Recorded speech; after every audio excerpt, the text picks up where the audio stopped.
Meantime, a publicly elected official in the South Bay says he understands why the president reportedly made those comments. Our 10 News reporter Bree Steffen pressed him tonight on his defense of statements that have outraged many. Bree.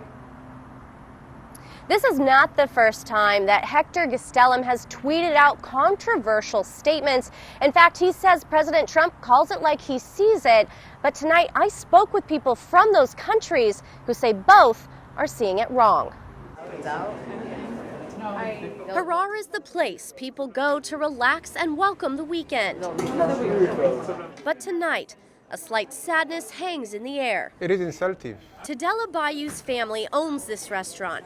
He came from Ethiopia more than 30 years ago and is still trying to process the president of the United States allegedly using a vulgar word to describe the area he came from. I know many Americans like me are embarrassed by his statements, but let the world know that he's not representing the real American value.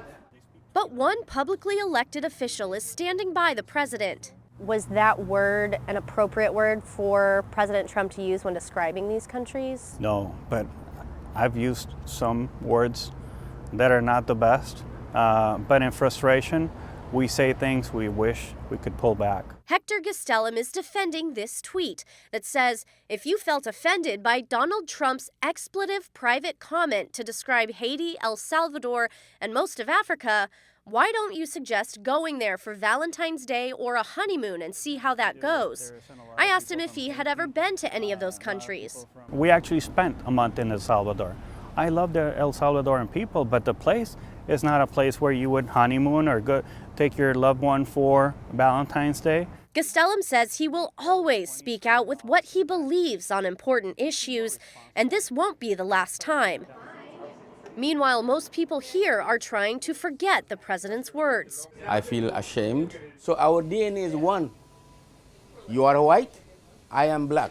Other is brown, the rest are yellow. We didn't choose our color. Our colors came to us by nature. So we have to respect and live together. Bree Steffen, 10 News.